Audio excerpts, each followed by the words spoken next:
NCERT director says there is nothing wrong in rationalization of syllabus. IIT Kanpur signs MOU with DMFT to develop land and water restoration plan for Angul, Odisha. Student of Jadavpur University secures Rs 1.8 crore job at Facebook in London. Students and youth must realize the importance of democracy, says CJI NV Ramana.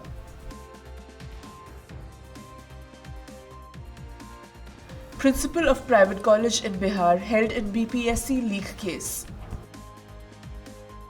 Aam Aadmi Party aims to provide dignified education spaces in Delhi government schools, says Manish Sisodia. Mansukh Mandaviya to inaugurate International School of Public Health in JIP MER. Good afternoon and a warm welcome. You're watching Education News Network, where we get you the latest developments in education at the top of this hour. This is Nitya reporting from ENN, and the daily stories are: there is nothing wrong with the rationalization of syllabus, but there is a problem with the thought process of people, said Dinesh Prasad Saklani, Director of the National Council of Education, Research and Training, that is NCERT. The council received criticism for deleting portions of social sciences and history from class 6 to 12 textbooks to reduce the burden on students in the post-COVID time. On his two-day visit to Odisha, Saklani said rationalization of syllabus is nothing new, and NCERT has been doing it for years. A group of experts and a highly professional body has been engaged in the rationalization work. We must not see it in a narrow perspective and create controversy. There was criticism from different quarters for removing chapters like Gujarat riots, the Cold War and Mughal courts. Saklani said the NCERT has made changes in all subjects starting from math, science, geography, literature and language. I don't know why people are making it an issue for social science and history when we did the changes in all subjects. We know how COVID has imposed mental pressure and stress on children. So the parliamentary committee decided to reduce the syllabus by 30%, he added. He said the revision and revamping of the national curriculum framework is going on in full swing, and by the next academic session the framework will be ready for early childhood education. Besides, the stress is on implementation of national education policy like mother tongue as medium of instruction and vocational and skill-based education. IIT Kanpur is geared up to help Odisha's Angul district in developing a land and water restoration plan. An MOU in this regard was signed recently between IIT Kanpur and the District Mineral Foundation Trust, that is DMFT Angul, to initiate a large project to develop land and water restoration plan. The MOU signing was a part of a larger event on circular economy that was attended by a number of industry representatives and state officials. Under this MOU, IIT Kanpur will leverage the institute's infrastructure and technology expertise to assist the Angul district in restoring the land and water resources affected by mining. The Angul district is enriched with several valuable minerals including coal, graphite, fire clay, china clay and precious and semi-precious stones, and is known as Black Diamond of Odisha state. However, a rapid expansion of the mining operations in the region has led to loss of rich biodiversity and soil fertility, degradation of water bodies with regard to quantity as well as quality, and piling up of hazardous waste and drainage issues. This project will utilize all modern technologies to develop solutions for land and water resource restoration for sustainable development of the district, primarily in the context of circular economy. Professor Abhay Karandikar, Director of IIT Kanpur, said the Angul district in Odisha is a very resource-rich region, which needs some assistance in restoration of its land and water resources. This project is expected to contribute significantly towards the development of a policy document for land use, water budget and utilization plan for the Angul district based on demand and supply management, and also to contribute towards the circular economy of the region. Misak Mondal, a final year student of Kolkata's top-ranked Jadavpur University, has bagged a job with an annual pay package of Rs 1.8 crores from Facebook. The fourth-year student of computer science has accepted the job with the highest pay package this year. Misak will join his workplace in London this September. He says, "I will join Facebook in September. Before accepting this job, I got offers from Google and Amazon. I thought choosing Facebook would be best as the pay package offered by them was high. Naturally, my parents are very happy." Professors of JU are overwhelmed by the success of their student. Bisak said, "My professors are really happy. I also spoke to them personally and met some of them after I bagged the job offer." Previously, 9 JU students from various engineering departments had secured overseas jobs with pay packages exceeding Rs 1 crore, according to sources. Chief Justice of India NV Ramana on Friday remarked that it is important for people, especially students and youth, to realize the importance of democracy. The CJI's comments came as he was speaking at the Columbia University in New York.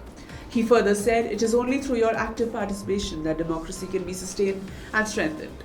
Only a truly democratic order can be the foundation for lasting peace in the world."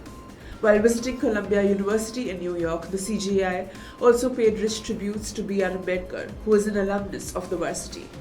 He also said, "Long years ago, B.R. Ambedkar walked through the corridors of this great seat of learning. Today, I had the honor of walking in his footsteps. It is an emotional moment for me."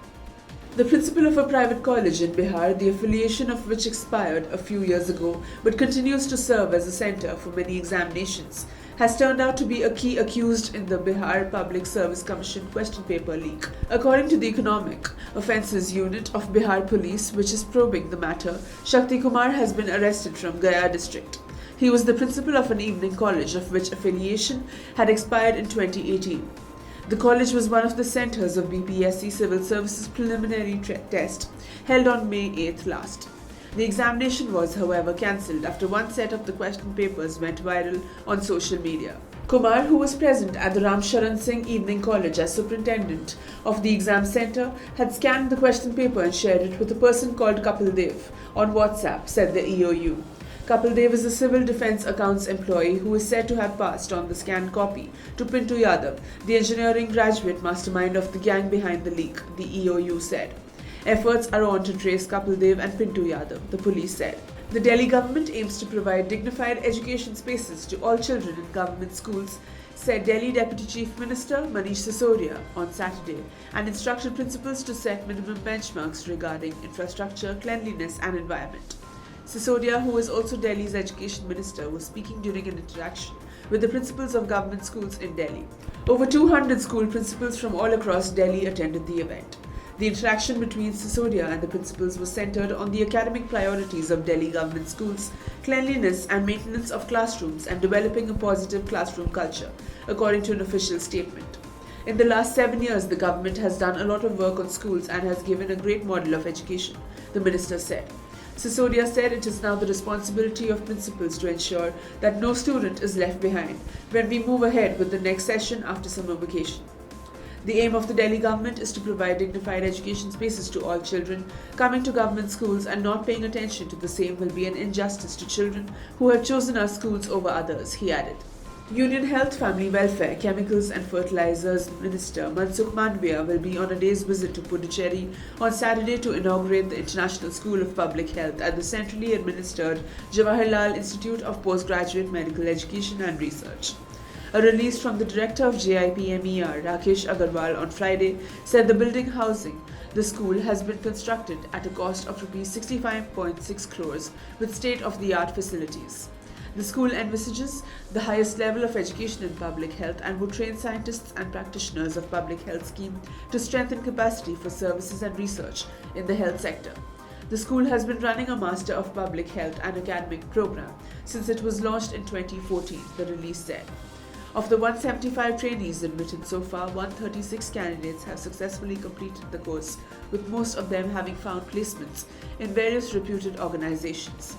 The release said a health technology assessment center supported by the Department of Health Research of the Union Health Ministry is functional and undertakes activities related to health economics.